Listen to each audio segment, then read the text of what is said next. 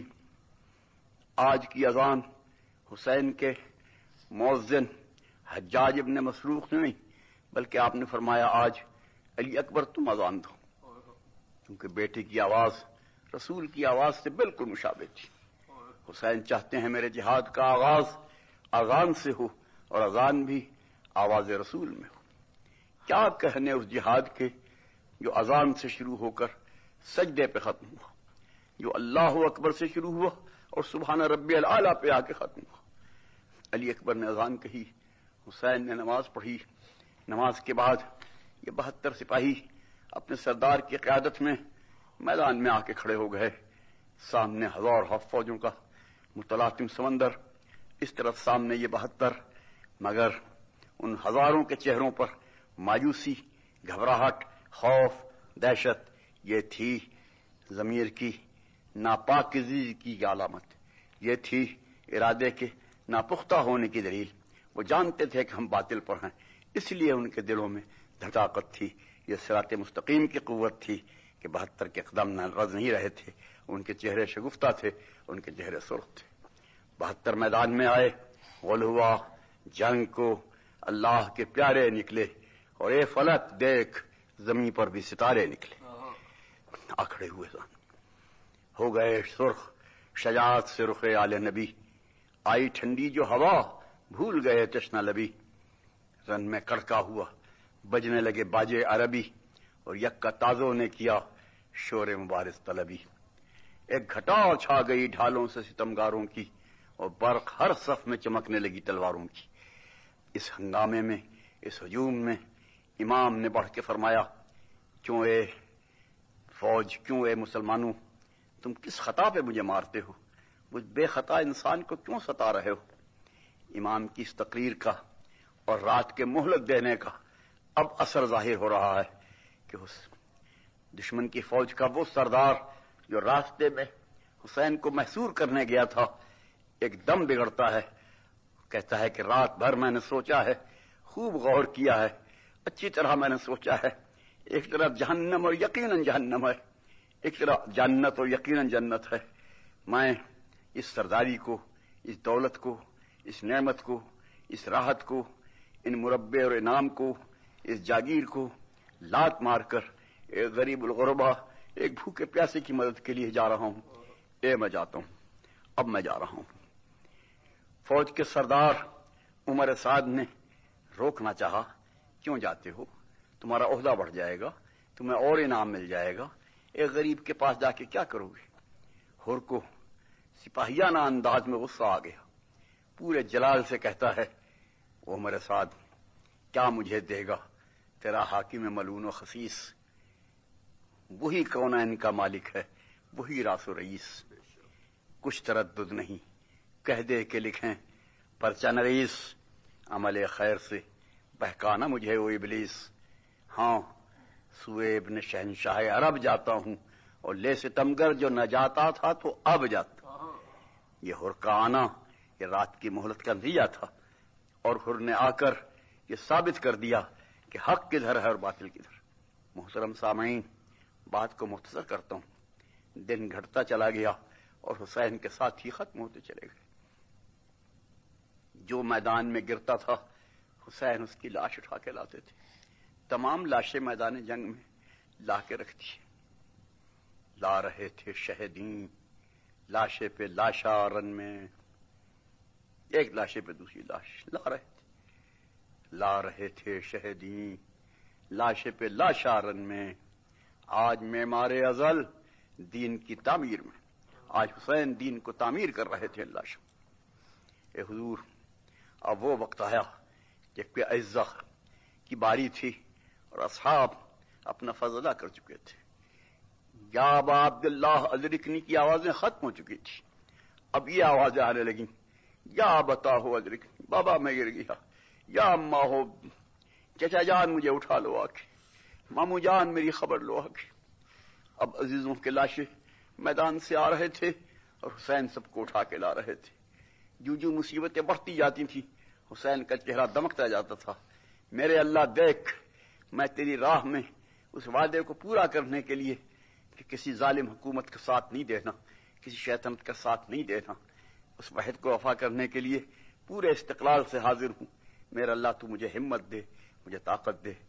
دیکھ میرے اللہ، وہ کلیجے پہ دھرے ہاتھ پڑے ہیں اکبر، ہیں وہ عباس دلاور، وہ حسن کا دل بر۔ میں نے ایک ایک کو قربان کیا گن گن کر، کی امانت میں خیانت نظر آ اے داور۔ تو نے دولت جو تھی مجھ خاک نشیں کو سونپی، وہ امانت تیری بندے نے زمیں کو سونپی۔ میرے اللہ، میں اب سب کو قربان کر چکا، سب فدا ہو چکے۔ میں بڑا خوش ہوں کہ تو نے میری قربانیاں قبول کر لیں۔ حسین پوری 71 قربانیاں دے کر خیمے میں تشریف لائے۔ بہن زینب مبارک، حسین خیر مبارک، بہن میری ساری قربانیاں قبول ہو گئیں، کسی کے بدلے کوئی دمبا نہیں آیا، کسی کے بدلے کوئی فدیہ نہیں آیا۔ اللہ نے میری ساری قربانیاں قبول کی ہیں، ساری میری قربانیاں منظور ہوئی ہیں۔ اب قیامت تک یہ ذکر رہے گا اور میری قربانیوں کا تذکرہ رہے گا۔ جب بھی لفظ قربانی کسی کی زبان پہ آئے گا حسین یاد آئے گا، جب بھی صداقت و انسانیت کا درس کہیں دیا جائے گا حسین یاد آئے گا، جب بھی نظام اسلام و نظام مصطفی کا تذکرہ ہوگا حسین یاد آئے گا۔ بہن، اب میں اپنے اللہ کے سامنے جا رہا ہوں، اس کی دربار میں کیا تحفہ لے کر جاؤں، کیا ہدیہ لے کر جاؤں، کیا خالی ہاتھ جاؤں؟ حسین ذہن میں کہا، حسین میں تو اپنا سب کچھ لٹا بیٹھی، اب جس تو مناسب سمجھے لے جا۔ کونے میں سے شہزادی رباب کی آواز آئی، امر القیس یمنی کی بیٹی بادشاہ یمن کی بیٹی رباب کہتی حسین اگر ہدیہ لے جانا ہے تو ایک چھوٹا سا ہیرا میرے پاس ہے، اسے لے جاؤ۔ حسین نے 6 مہینے کے بچے کو ہاتھوں پہ رکھ لیا، خداوندا یہ میری آخری قربانی ہے، اسے تو قبول فرما لے، میں اسے لے کر آیا ہوں۔ حسین کے ہاتھوں پہ علی اصغر، سامنے فوجوں کا سمندر، پیچھے حسین کے خیمے، قدرت نظارہ کر رہی تھی، اللہ دیکھ رہا تھا۔ 1,24,000 انبیاء میدان میں موجود تھے، رسول پاس کھڑے تھے، حیدر کرار دیکھ رہے تھے، حسن سر جھکائے کھڑے تھے، سارے انبیاء اور اولیاء محو نظارہ تھے، اور حسین کے ہاتھوں پہ علی اصغر تھا۔ ہاتھ کانپ نہیں رہے تھے، بالکل مستقل تھے۔ اگر ہاتھ کانپتے ہوتے تو نشانہ خطا ہو جاتا، نشانے کا ٹھیک لگنا بتاتا ہے کہ ہاتھ بالکل ٹھیک تھے۔ ادھر علی اصغر نے کے چہرے سے حسین نے چادر ہٹائی، ادھر دشمن کا تیر چلا، بچے کے گلے میں لگا، بچے نے سر اٹھایا، خیمے کی طرف دیکھا، غالباً مطلب یہ تھا کہ اماں میں نے اپنا کام پورا کر دیا، میں نے تیرے دودھ کی لاج رکھ لی۔ پھر حسین کی طرف دیکھا، کیوں قبلہ اور کچھ حکم ہے یا بس؟ حسین نے گلے سے تیر نکلا ادھر تو تیر، ادھر دم نکل گیا۔ اینٹھے وہ ننھے ہاتھ تو باچھوں میں باہوں میں بل پڑے، اور باچھوں سے دودھ، منہ سے انگوٹھے نکل پڑے۔ حسین نے دفن کر دیا، قبر پہ آنسو ٹپکا دیے۔ بھائیو، حسین نے قبر بنا دی، یہ معصوم کا مزار نہیں، حد صبر ہے، اور تلوار سے کھدی ہے سپاہی کی قبر ہے۔ محترم سامعین، اب حسین کا اپنا سر فدا کرنے کا موقع تھا۔ حسین نے حفاظت خود اختیاری کے اصول کے مطابق پہلے جہاد فرمایا، سبحان اللہ، اور ایسا جہاد جس کی نظیر تاریخ عالم میں کہیں نہیں ملتی۔ حسین نے کفر و شرک، باطل اور نخوت و غرور کے خیبر کو توڑ کے رکھ دیا۔ آخر جہاد ختم ہوا، اب حسین اپنے گھوڑے پر زخموں کی کثرت سے ڈگمگا گیا، سینکڑوں تیر جسم سے پار ہو گئے، ہزاروں تلواریں ایک نازک جسم کو قطع کرنے لگیں۔ خیمے کے دروازے پہ کھڑی ہوئی بہن واہ محمدہ کی آواز دیتی رہی، اور ادھر حسین ان کان دین و محمد لا یبقى الا بقتلی فالسیوف خذینی کا نعرہ لگاتے ہوئے گھوڑے سے زمین پہ تشریف لے۔ بلند مرتبہ شاہ ز قصر زیں افتاد، اگر غلط نہ کنم عرش بر زمین افتاد۔ حسین زمین پر آ گئے، اس زمین پہ بیٹھ کر حسین کو کچھ یاد نہیں کہ میرے بچے کہاں ہیں۔ حسین کیا کہہ رہے ہیں وہاں بیٹھ کر؟ میرے اللہ، ترکت الدہر طرا فی ہواک وایتمت العیار لک اراک۔ خداوندا میں ساری دنیا کو بھول چکا تیری خاطر، میرے بچے یتیم ہیں تو ہو جائیں، مگر تیرا نام دنیا میں باقی رہے، تیرا دین دنیا میں باقی رہے، تیرا عظمت دنیا میں باقی رہے، تیرا پرتو جلال دنیا میں باقی رہے۔ یہ کہہ کے حسین بیٹھے بیٹھے قبلے کی طرف مڑ گئے۔ خداوندا تو گواہ رہنا کہ میں اس عالم میں تیرا سجدہ کر کے دنیا کو بتاتا ہوں کہ اس سجدے کی خاطر حسین نے یہ ساری قربانی دی ہے۔ خداوندا تجھے پتا ہے، تو خود جانتا ہے، تیرا علم ہے کہ سجدہ ہی آدم و ابلیس کے درمیان میں بنائے فساد ہوا تھا۔ اس سجدے کو قائم رکھنے کے لیے اتنے انبیاء آئے تھے، آج اس سجدے کی بقا کے لیے یہ زخمی جسم حسین سجدے میں سر رکھ رہا ہے۔ حسین نے یہ کہہ کے تپتی ہوئی ریت پر اپنی زخمی پیشانی سجدے میں رکھ دی۔ ادھر حسین کے منہ سے سبحان رب الاعلیٰ کی آواز بلند ہوئی، اتنی بلند آواز سے سبحان رب الاعلیٰ حسین نے کہا کہ خیمے میں آواز پہنچ جائے اور میری بہنیں کہیں باہر نہ نکل آئیں۔ ادھر سبحان رب الاعلیٰ حسین کہہ رہے تھے، ادھر قاتل قریب آ گیا تھا۔ حضور والا ایک طرف نفس مطمئنہ پورے اطمینان سے سجدہ کر رہا تھا، ادھر قاتل اپنے کام میں مشغول ہو گیا۔ دیجیے گردن کی رگیں کٹنے لگیں اور حلقوم خشک کن تلوار سے دبا ہونے لگا۔ ادھر سبحان ربی اعلیٰ کی آوازیں آتی رہیں۔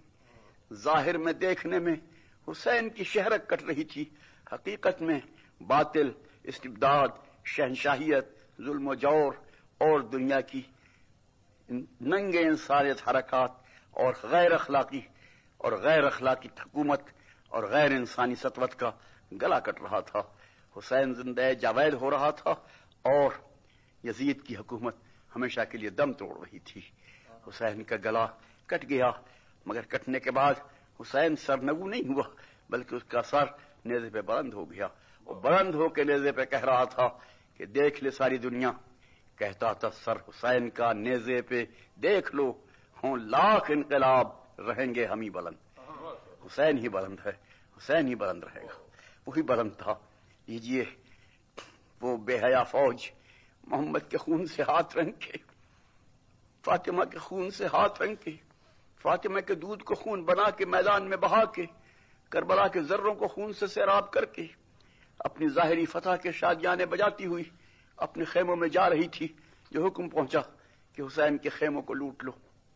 وہ گھر جس گھر میں وحی آتی تھی، فرشتے آتے تھے، جبرائیل آتے تھے، جس گھر کے دربان سلمان فارسی جیسے تھے، جس گھر پہ اصحاب کبار آ کے درود پڑھا کرتے تھے، جس گھر کے دروازے پر رسول خود آ کے سلام کیا کرتے تھے، جس گھر کے دروازے کی عظمت و عزت اللہ کو منظور تھی، جس گھر پہ بورڈ لگا ہوا تھا انما یرید اللہ لیذھب عنکم الرجس اہل البیت ویطہرکم تطہیرا، صاحب تطہیر گھر میں وہ بے حیا فوج داخل ہوئی، اس نے خیموں کو آگ لگا دی، خیمے جلنے لگے۔ محترم سامعین، ایک خیمہ جلتا، سیدانیہ دوسرے خیمے، دوسرا جلتا تو تیسرے خیمے، جب سارے خیمے جل گئے تو اس وقت سردار آل محمد زینب اولیاء اپنے بھتیجے سے پوچھتی ہیں، بیٹا خیمے سب جل گئے، اب ہمارے لیے کیا حکم ہے؟ ان جلتے ہوئے خیموں میں جل کے مر جائیں یا نامحرموں میں باہر نکلیں؟ امام فرماتے ہیں علیکن بالصحرا، اما میں حکم دیتا ہوں کہ آپ جنگل میں نکل جائیں۔ زینب جنگل میں چلی گئی اور امام کے عالم تھے، ایک دم کھڑے ہو کے فرماتے ہیں السلام علیکہ یا ابن رسول اللہ۔ حسین نے کہا زین العابدین کسے سلام کیا؟ اما وہ سامنے دیکھو۔ سامنے دیکھا تو نیزے پہ حسین کا سر، یہ منظر دیکھ رہا تھا، امام سلام کر رہے تھے۔ میرے محترم سامعین، بات ختم ہو گئی، اے لیجیے رات آ گئی، اندھیری رات، سائیں سائیں کرتا ہوا جنگل، کربلا کی ڈراونی شب، اس رات جیسی کوئی رات دنیا میں نہیں آئی۔ کل کی رات شام شہیدہ تھی، آج کی رات شام غریباں ہے، جن کا نام ہی اہل بیت ہے وہ آج بے بیت کے تھے، لامکان کے نمائندے بے مکان کے ہو گئے تھے۔ ریت کے ٹیلوں پر محترم سیلانیاں سہمے ہوئے بچوں کو گود میں لیے بیٹھی تھی، امام زین العابدین کے سجدے کی آواز فضا میں گونج رہی تھی، جس سجدے کی بدولت وہ آج سید الساجدین کہلاتے ہیں۔ اور ظاہری فتح کے نشے میں چور فوج اپنے خیموں میں جشن مسرت منا رہی تھی، ادھر آل محمد کی بے کسی اور غربت ایک طرف ریت کے ٹیلوں پہ بیٹھی ہوئی سبحان رب اعلیٰ سبح قدوس ربنا و رب الملائکۃ والروح کے نعرے لگا رہی تھی، چاروں طرف ارواح انبیاء پہرا دے رہی تھی، اور محمد رسول اللہ اور فاطمۃ الزہرا اور یہ مرتضیٰ کی ارواح اپنی بیٹی زینب کو تسلی دینے کے لیے موجود ہوئی تھی۔ شام غریباں کے تمام واقعات بیان کرنا نہ میرے بس کی بات ہے، نہ وقت ہے، نہ آپ سن سکیں گے، میں اتنی بات کہہ کے بات کو ختم کرتا ہوں۔ نصف شب کے بعد جبکہ زینب خود پہرا دے رہی تھی، یہ مجھے کسی روایت سے معلوم نہیں ہو سکا کہ اس رات کو ان کے پاس کھانا اور پانی کس طرح پہنچا، کس نے پہنچایا۔ میں نے بزرگوں سے سنا ہے کہ ہر کی بیوہ جو موجود تھی دشمن کی فوج میں، اس کو عمر سعد نے کہا کہ تیرا شوہر حسین کے ساتھ جا کے شہید ہوا ہے، تو یہ کھانا اور پانی لے جا، ہمیں تو سامنے جاتے ہوئے شرم آتی۔ وہ پانی کی 2 مشکیں اور کچھ کھانا لے کر آئی، پانی لا کے زینب کے سامنے رکھ دیا، میں آپ کے ہر کی بیوہ ہوں۔ زینب نے اسے ہر کا پرسہ دیا، میں تیرے ہر کی، تیرے شوہر کی عزادار ہوں، تیرا ہم پہ بڑا احسان ہے۔ پانی کی مشکیں سامنے، آپ پانی پی لیں، یہ کھانا کھا لیں۔ محترم سامعین، آپ نفسیاتی طور پہ سوچیں کہ جن ماؤں کے بچے جوان بوڑھے شیرخوار پانی کو ترس کے مر گئے، جب ان کے سامنے پانی کی مشکیں آئیں تو بتاؤ ان کے دلوں پہ کیا اثر ہوا۔ ایک ایک بی بی آواز دے رہی تھی، علی اکبر بیٹا آؤ پانی آ دیا، اصغر بیٹا آؤ پانی موجود ہے۔ کون آئے اور کون جواب تھے؟ نہ لشکرے، نہ سپاہے، نہ کثرت الناس، نہ قاسم ہے، نہ علی اکبر ہے، نہ عباس ہے، اب کون ہے؟ زینب نے کہا زین العابدین بیٹا میں یہ پانی نہیں پی سکتی، یہ پانی میں کیا پیوں گی، یہ پانی پینے کو میرا دل نہیں چاہتا۔ امام نے فرمایا اماں میں بحیثیت امام آپ سے کہتا ہوں کہ کوثر پر حسین پہنچ چکے ہیں، وہاں ان کے نانا رسول ان کو سیراب کرنا چاہتے ہیں، مگر حسین اور اس کے ساتھی کہتے ہیں کہ جب تک زینب پانی نہیں پیے گی ہم نہیں پیے گے۔ حسین کوثر پہ بھی پیاسے بیٹھے ہیں، آپ ان کی خاطر پانی پیے۔ زینب نے گلاس میں پانی لیا، سکینہ کو پیش کیا، لے بیٹی تم پیو۔ سب سے پہلے چھوٹے پیا کرتے ہیں، یہ سننا تھا کہ سکینہ نے وہ گلاس ہاتھ میں لیا اور ایک طرف چل دی۔ بیٹا کہاں جا رہی ہو؟ کہ آپ نے جو فرمایا ہے کہ پہلے چھوٹے بچے پیتے ہیں، میں بھائی علی اصغر کی قبر پہ جا رہی ہوں، وہ مجھ سے چھوٹا تھا، میں کہوں گی اصغر بھائی یہ پانی لے کر آئی ہوں، تم پینا چاہو تو پی لو، میں اس کی قبر پہ چھڑک دوں گی۔ ایک کوہرام تھا جو مچ گیا تھا آل محمد، پتہ نہیں کس طرح وہ پانی استعمال ہوا۔ اچانک سیلانیوں نے دیکھا کہ ایک نور کی محمل سامنے آئی، اس میں سے بزرگ برآمد ہوئے۔ زینب نے آگے بڑھ کے پہچانا یہ نانا ہیں، یہ بابا ہیں۔ بابا کے پیروں کو چمٹ گئی، یا علی میں آپ کی بیٹی زینب ہوں، اور اس قوم نے آج مجھے اس حالت پہ پہنچا دیا کہ میں ان بے قصوں کی پہرہ داری اور پردہ داری کر رہی ہوں، اور آپ کی بیٹی اس وقت چوکیداری کے فرائض انجام دے رہی ہے۔ علی نے زینب کے بال چومے، رسالت مآب نے پیشانی چومی، فاطمہ نے سر سینے سے لگایا۔ تمام بزرگوں نے کہا اے حسین کے ساتھیوں، اسلام، ایمان، انسانیت، شرافت، حقانیت سب کی سب تمہاری اس تکلیف کی بدولت زندہ ہو کر قیامت تک تمہاری شکر گزار ہے۔ خدا تمہیں بقائے دوام عطا فرمائے گا، قیامت تک تمہارا نام دنیا میں رہے گا، تمہارا کام دنیا میں رہے گا، تمہاری شان دنیا میں رہے گی، تمہاری آن بان دنیا میں باقی رہے گی، اور کروڑہا انسان ہائے حسین کہنا اپنا فخر سمجھیں گے۔